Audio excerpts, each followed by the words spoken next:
Welcome back to my channel uncut Shaoli. বন্ধুরা, বেশ কিছু আড্ডা আমি দিলাম আর সেগুলো সাক্ষী রইল তোমরা। কেমন লাগছে অবশ্যই জানিও, ভালো মন্দ যাই হোক সেটা জানিও। আজকে আমার কাছে খুবই ছোট বাচ্চা ছেলের সঙ্গে বলা যেতে পারে আর কি আমি আড্ডা দেব। খুব ভালো সিকিউরড জব থেকে সে এমন একটা প্রফেশন বেছে নিয়েছে যে প্রফেশনটা সোকল্ডভাবে খুব ইনসিকিউরড। আসলে শাওলি সেন কোনো অনুষ্ঠান পরিচালনা করুক বা আড্ডা দিক, সেটাতে মিউজিক থাকবে না, এটা তো কখনো হতে পারে না। তো এখনকারই মানে একদম লেটেস্ট যারা গান বাজনা করছে তাদের মধ্যে এক উজ্জ্বল নক্ষত্রের নাম হচ্ছে রিতম বাগচি। রিতম এমন একটা ইনস্ট্রুমেন্ট বাজায় যে ইনস্ট্রুমেন্ট ওর হাতে কথা বলে, কিন্তু ওর এই জার্নিটা খুব একটা মসৃণ কিন্তু ছিল না। তো চলো সেই গল্প একটু আজকে রিতমের মুখ থেকেই শুনবো। চলো আজকে আলাপ করি রিতমের সঙ্গে।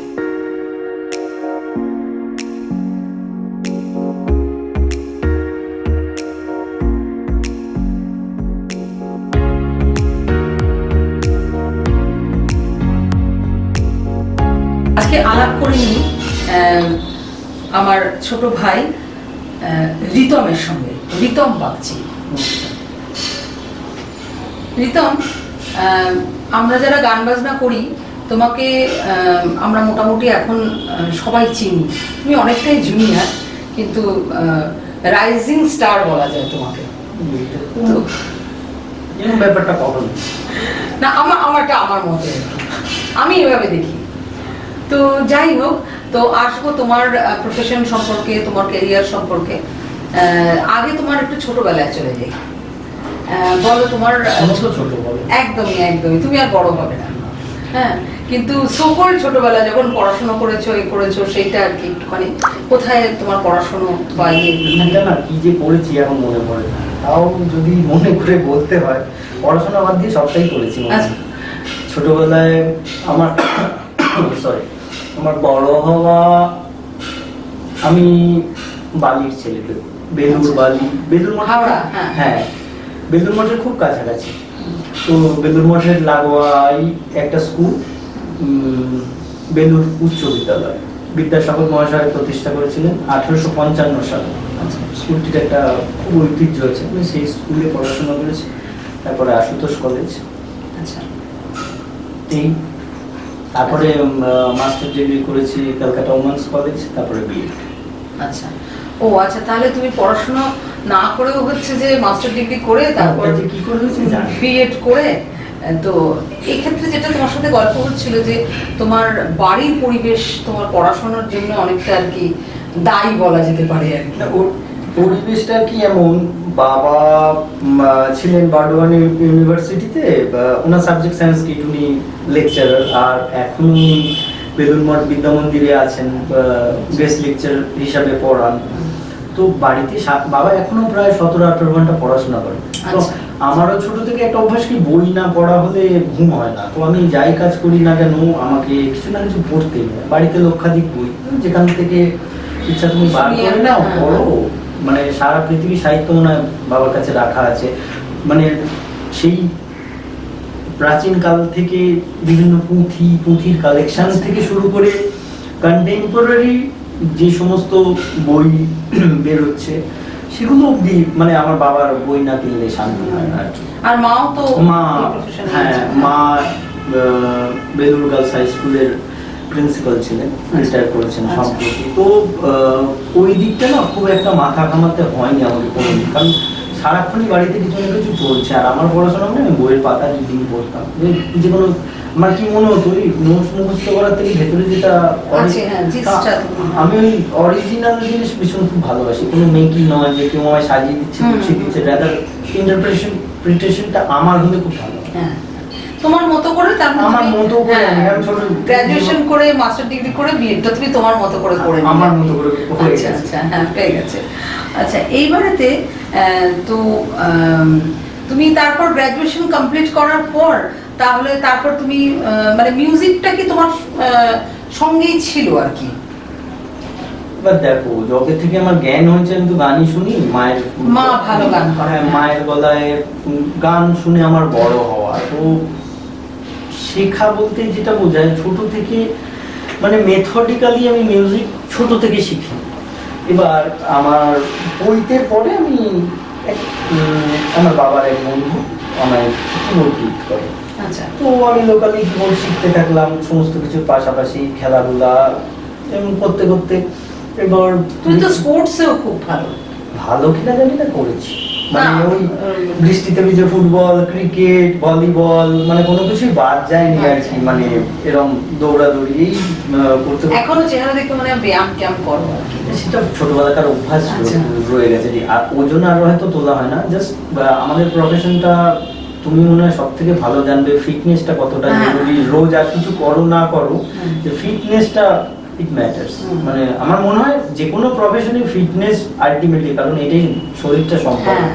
মানে আমি কিন্তু দীর্ঘদিন সুস্থ থাকা ছাড়া তো আর কিছু দাবি নেই। না না, ডেফিনেটলি অন্য কিছু দাবি নেই, সুস্থ থাকাটা আমার দাবি। এখন তোমাকে আমরা চিনি মানে মিউজিশিয়ান হিসেবে আর কি। এবার কি কি বাজাচ্ছ সেটা পরে আসছি, কিন্তু তোমার মানে এই যে তুমি মিউজিকের মানে মিউজিকের থেকে ছোটবেলা থেকে জড়িত, তুমি বলছো গান গান বাজনার মধ্যে তুমি বড় হয়েছো। হ্যাঁ, হ্যাঁ। এবার কিবোর্ড পাওয়ার পর একটুখানি বলো। কিবোর্ড পাওয়ার আমি লোকালি শিখতাম, দুজনের কাছে শিখেছি। আমার পৈতেতে আমি কিবোর্ড গিফট পাই বাবার এক বন্ধুর কাছে। তো আমার বাবার খুব ইচ্ছা ছিল ছেলে কিবোর্ড বা সিনথেসাইজার বাজাবে, সেইভাবে বাবা, তো সেইভাবে আমার শুরু লোকালি শিখতাম দুজনের কাছে। তারপরে পরবর্তীকালে আমার উচ্চ মাধ্যমিক পাশ করি 2007। তারপরে কলকাতায় প্রথম আসা, আশুতোষ কলেজে পড়তাম। তো সেখান থেকে আমি পড়তে আসতাম সুলেখাতে, এই যাদবপুর সুলেখাতে। আচ্ছা আচ্ছা। তো একদিন অনেক রাত হয়ে গেছে, আমি স্ট্যান্ডে দাঁড়িয়ে আছি, বাসের জন্য ওয়েট করছি। সরকারি বাস পাইনি, মানে আমি চেষ্টা করতাম সরকারি বাস অ্যাভেল করার, মানে খুব তাড়াতাড়ি যায়, এরকম একটা কনসেপ্ট মাথার মধ্যে ছিল। তো মিনি বাসে গড়িয়াহাট মোড়ে দুজন তিনজন মিউজিশিয়ান উঠলে তাদের থেকে আমি এক ভদ্রলোকের নাম্বার পাই। মানে খুব গন্ডগোলের ভদ্রলোক, আমার জীবনটা পুরো পাল্টে দিয়েছি। মানে মানে কি বলবো, খুব খারাপ লোক। এছাড়া তো আর কিছু আমার কিছু বলার নেই আর। তো আমি পরের দিন সকালবেলা ফোন করে নিয়ে যাই। যাওয়ার পরে হঠাৎ করে কি হলো, তারপর দেখলাম আমি তোমার সামনে বসে আছি। মানে আমার জীবনটা হচ্ছে শেখা, মানে আমি নিজেকে নিযুক্ত করেছি শেখায়, মানে শুধু শিখতে। আমি জানি আমি শিখতে পারি। ভদ্রলোকের নাম শ্রী প্রতাপচন্দ্র রায়, আমার গুরু। সবাই বেবিদা বলে চেনেন, আমি বেবি জেঠু বলি, আমার খুব কাছের, মানে তোমার প্রাণের মানুষ। কিসের মানুষ এখনো বুঝেও আমি কোনো ব্যাখ্যা পাই না, কোথা থেকে কি হয় মানুষ হয়। উনি আমার গুরু, বন্ধু, ফ্রেন্ড, ফিলোসফার, গাইড, মানে কিছু আমার কাছে কোনো ব্যাখ্যা নেই। সামথিং আমি ওনাকে ধরে, মানে আমি অন্ধের মতো বিশ্বাস করেছি, পরে আমি ওনার পেছনে হেঁটেছি। আমি দীর্ঘদিন ওনার ছায়া সঙ্গী হিসাবে এখনো, ইনফ্যাক্ট গতকালের দিনটা আমি কালকে রাত্রেও আমি ওনার সেই ছায়া সঙ্গী হিসাবে বাড়ি ফিরেছি। এরকমভাবে যতদিন থাকতে পারে আমি চাই যেন সারা জীবন এরকমভাবে থেকে যাই, যে মানুষটার কাছে যে আমি কি শিখেছি, উনি যে আমায় কি দিয়েছেন, মানে কি রত্ন যে ওনার ভেতরে লুকানো আছে, সেটা আমি বলতে পারবো না। তাহলে মানুষটা কোনো খারাপ নয় বলছো? আমার কাছে তো খুব ঘুম কেটে নিয়েছেন আমার মোটামুটি জীবনের, যে জীবনের অন্য রকম, মানে মানুষের জীবনে টার্নিং পয়েন্ট হয় না, আমার জীবনের টার্নিং পয়েন্টটা ওনার সঙ্গে আলাপ হওয়া। ওনার কাছে যাওয়ার পর টুয়ার্ডস লাইফ বা সমস্ত কিছুর প্রতি আমার কনসেপ্টটা পাল্টে যায়। কারণ এই প্রথম গিয়ে আমি জানতে পারি যে মানে একটা ছেলে অ্যাডোলেসেন্স ছাড়িয়ে বড় হচ্ছে, তারপরে তার যাওয়া জীবন দর্শন খোঁজা। প্রত্যেকটা মানুষের তো একটা করে ব্যক্তিগত জীবন দর্শন থাকে। এবার ধরো আমার মা বাবা বা চারপাশে পারিপার্শ্বিক পরিবেশ, তাদের একটা জীবন দর্শন, আমার বন্ধুদের জীবন দর্শন, প্রত্যেকে মিলিয়ে মিলিয়ে একজন মানুষ বড় হতে হতে তার নিজের একটা জীবন দর্শন জন্মায়। আমার মা বা বাবার কাছ থেকে বলো বা জেঠুর কাছ থেকে বলো, একটা জিনিস শিখেছি, তুমি জীবনে যাই করো না কেন আগে ভালো মানুষ হওয়ার চেষ্টা করো। একদম। বাকিটা তো তুমি যেমন কাজ করবে তোমার উপরে। আর গান বাজনা এমন জিনিস, একটু কারণ পৈতৃক সম্পত্তি নয়। ভালো মানুষ হলে না তুই যা কাজ করবে সেটাই ভালো। তাই না? এটা আমার এটা আমার হাতে চেষ্টা করা আছে, যদি আমি চেষ্টা ছাড়া কিছু আমার কাছে কিছু নেই, আমি চেষ্টা করতে পারি। একদম, আমি চেষ্টা করে যাচ্ছি, জানি না কি হবে। কিন্তু মিউজিকটা তোমার প্রফেশন হিসেবে তুমি প্রথমে জয়েন করোনি। না, একদমই না। তো একদম সেটা আবার আমাদের একটু বন্ধুদের বলো। আমি মানে আর অন্য মধ্যবিত্ত বাঙালি ফ্যামিলিতে বা যে কোনো ফ্যামিলিতে মা বাবা সবার আগে একটা ছেলে যখন বড় হচ্ছেন তার একটা সিকিউর লাইফ চাই। মানে হোয়াট ডু মিন বাই, মানে তুমি বলতে পারো যে সিকিউর, মানে সিকিউরিটি তো কিছু মানে পার্মানেন্টলি কিছু হয় না, তবুও একটা আর্থিক নিরাপত্তা, যে আর্থিক সামাজিক সমস্ত কিছু।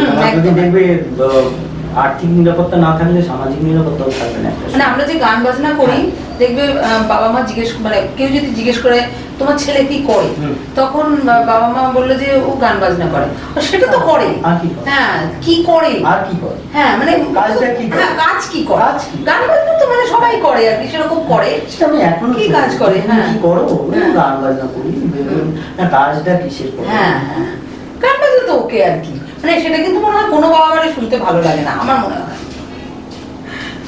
তো সেই জন্য আমি বিভিন্ন পরীক্ষা টরীক্ষায় পাস টাস করে একটি বেসরকারি ব্যাংকে চাকরি করতাম। তো একদিন রাত্রে শুয়ে শুয়ে ভাবছিলাম, বেসরকারি ব্যাংকে চাকরি করতে সেটুকু নয়, কি পোস্টে ছিল সেটা বল। আমি ইকুইটি ডিম্যান্ড এই সেকশনগুলো অ্যাসিস্ট্যান্ট ম্যানেজার ছিলাম। অ্যাসিস্ট্যান্ট ম্যানেজার ছিল রিতম, হ্যাঁ। তো সেই চাকরিটা মানে একদম সিকিউর জব, সেই সিকিউর চাকরি ছেড়ে ও মানে মিউজিক, একদম মিউজিকে চলে আসে আর কি পার্মানেন্টলি। তো এটা আমার মনে হয় না যে কোনো বাবা মার পক্ষে ঝট করে মেনে নেওয়া সম্ভব আর কি। হ্যাঁ, মা হিসেবে আমিও এর কথাটা বলছি। একটু টুইস্ট আছে এখানে। হ্যাঁ, এখানেও টুইস্ট আছে। এবার ধরো আমি ছোট থেকে শিখেছি এক যন্ত্র, বর্তমানে বাজাই আর এক যন্ত্র। যখন আমি চাকরি ছেড়েছি তখন আমি যে যন্ত্রের জন্য মানুষের কাছ থেকে এত ভালোবাসা পাই, আমি তখনও সেই যন্ত্রটা বাজাতাম। এইখানে আমার একটা খুব বলার কথা আছে, সেটা হচ্ছে ও শিখেছে কিন্তু কিবোর্ড, ও পিয়ানোটা শিখেছে, মানে কিবোর্ড হোক পিয়ানো হোক এগুলো শিখেছে। ও সাবজেক্ট হচ্ছে এটা আর কি। কিন্তু ও এখন বাজায়, কি কি বাজায় তুমি একটু নিজে মুখেই বলো। আমি মেনলি বাজাই এখন এসরাজ, আর বাইরে কিবোর্ড বা পিয়ানো খুব কম বাজাই। আমার নিজের যদি ব্যক্তিগত পরিসরের কোনো ছোটোখাটো কোনো কাজ থাকে তখন আমি আমার নিজের কাজগুলো সেইভাবে নিজের চিন্তা ভাবনা অনুযায়ী একটু পিয়ানো বা। ও কিন্তু এসরাজ কখনো শিখেনি, পরবর্তীকালে শিখেছে সেটা পরের ব্যাপার, কিন্তু এসরাজ কোনোদিন ও শেখেনি। কিন্তু ওর এখন প্রফেশন হচ্ছে এটা, ও কিন্তু প্রফেশনালি এসরাজটা বাজায়, তাছাড়া মিউজিক অ্যারেঞ্জমেন্ট করে, হ্যাঁ বা সুর করে। হ্যাঁ, সে তো মিউজিকটা এমন সাবজেক্ট, আমরা সবাই চেষ্টা করছি। আচ্ছা, এবার শুনি। এবার আমাদের বালিতে শ্রদ্ধেয় অপরেশ চট্টোপাধ্যায় খুবই প্রিয় শিল্পী, সেটা শিল্পী। আমি এসরাজের প্রেমে কীভাবে পড়লাম, আমি ওনার বাড়িতে রীতিমতো যেতাম। ওনার মেজ ছেলে শ্রী তাপস চট্টোপাধ্যায় বিভিন্ন ক্লাসিক্যাল যন্ত্রে পারদর্শী। প্রথমত সেতার, তারপরে এসরাজ, সরোজ, ভাইলিন এগুলো বাজাতেন। আমি প্রথম ওনার কাছে এসরাজ শুনে আমার বুকের ভেতরটা উথাল পাতা হচ্ছিল যে এটা আমি কি শুনলাম, যে এটা না জানলে তো আমার হবে না। আরও একটা কথা তখন মাথায় স্ট্রাইক করে, আমি বিভিন্ন মানুষের ইন্টারভিউ করতাম বা শুনতাম। আমি সদীপ বাবুর একটি ইন্টারভিউতে শুনেছিলাম, যে মানুষ স্ট্রিং বোঝে না তার কোনোদিন মিউজিক বোঝা হয় না, পুরো সাইকেলটা কমপ্লিট হয় না স্ট্রিং মিউজিক যতক্ষণ। সত্যি তো আমি তো বাজাই একটা স্ট্যাটাস ফরম্যাট, এই যে মিল এটা বুকের ভেতরে কেন এরকম করছে। তো আমি ওনার কাছে প্রথম সারেগামা দেখি, যে সারেগামাটা কি করে বাজাতে হয়। একটা যন্ত্র কিনে দিতে বলেছিলাম বাবাকে, বাবা কিনে দিয়েছিল, তখন নাম নিয়েছিল ওটা 4,500 টাকা। এবার ওনার কাছে আমি প্রথমে তালিম নিতে শুরু করি, মাঝখানে পড়াশোনার চাপে সেটা বন্ধ হয়ে যায়, বা কাজের চাপ, তারপর নিজে নিজে রেয়াজ শুরু করি, হাত বসাতে থাকি করতে মানে করতে- তখন কি তুমি চাকরি করছো? না, চাকরিটা ছেড়ে আচ্ছা, দিয়ে চাকরি, হ্যাঁ, চাকরিটা ছেড়ে ছেড়ে দাও। তুমি দিয়ে একদিন রাত্রে কি করে ভাবলে সেটা একটুখানি? হঠাৎ করে হ্যাঁ। ভাবলাম যে কাল থেকে আর অফিস যাবো না। যাইনি, সকাল উঠে কি করব, আমার এক বন্ধু রীতিমতো আমরা একসঙ্গে গান বাজনা করতাম, সম্রাট দাস, আমার খুব ইনসিস্ট করতো, তোর ঘরে একটা এত সুন্দর ইনস্ট্রুমেন্ট আছে, তুই একটু একটু বাজাতে পারিস, কেন বাজাস না? তো ক্লাসিক্যাল গাইতো, আমি ওর সঙ্গে বসে বাজানো প্র্যাকটিস করতাম, এইভাবে হাত বসানো শুরু হলো। তারপরে শ্রী সুভাষ চন্দ্র মজুমদারের সঙ্গে আমার আলাপ আচ্ছা, হলো, আচ্ছা। যে যিনি এসরাজকে এই উচ্চতায় নিয়ে মানে তার আগে টুকুদা, মানে আমাদের বড় গুরুজি পণ্ডিত রমণধীর রায়, বুদ্ধদা, এনারা এই এসরাজ যন্ত্রের প্রতি যে অবদান রেখেছেন, তারপরে সুভাষদার সঙ্গে আলাপ হওয়ার পরে ওর বাজনা শুনে আমার একদম অন্য রকম জায়গায় এসে গিয়ে পড়লাম। শান্তিনিকেতনে রীতিমতো ওর বাড়িতে থাকা, খাওয়া, দীর্ঘদিন, দিনের পর দিন, রাতের পর রাত আমরা একসঙ্গে কাটিয়েছি। ওর বাজনায় এতটাই আমি ঢুকে পড়েছি যে ভাবতাম যে না শুনলে আমি থাকতে পারছি না। তো এইভাবে করতে করতে নেশার মতো। নেশার মতো, মানে আমার নেশা কি মিউজিক, যা আছে। তো সেইভাবে সুবাইদার সঙ্গে বেবি জেঠুর মতো সুবাইদারও ছায়াছবি হিসাবে ঘুরতে থাকলাম, বিভিন্ন স্টুডিও, কীভাবে নেয় হালকা মুভি, ক্লাসিক্যালের বিভিন্ন জিনিস ভিতরে আস্তে আস্তে খালি মাথায় মনে হতো একটা সোজা তার বেঁকছে কি করে, মানে কি করে ওই চেষ্টা করে যাওয়ার আর কি। তুমি ইন্ডাস্ট্রিতে ফুল ফ্লেজেড কাজ করছো এখন, সেই খবর আমার কাছে আছে। করছি আর কি। খবরটা তুমি পাচ্ছ, যেদিন তুমি কি এর মধ্যে মিলের ব্যবহার খুঁজে পাবে না, সেদিন কিন্তু তুমি পাগল হয়ে না, সে তো অবভিয়াসলি পেয়েছি। মানে কেন আমি ওই ভদ্রলোকের নাম বললাম, যে একটা আদ্যান্ত ওয়েস্টার্ন যন্ত্রকে ইন্ডিয়ান গায়কি দিয়ে কিভাবে বাজানো যায়, সেটা একটা অন্য জগৎ। তার কি কি ইনস্ট্রুমেন্ট অ্যাড হবে আর কি, আর কোন কোন ইনস্ট্রুমেন্টের প্রেমে পড়বে তুমি, সেটা আমি এখন থেকে একটু ইমাজিন করতে পারছি আর কি, আমি বুঝলে? না মানে ওরকম ভাবে তো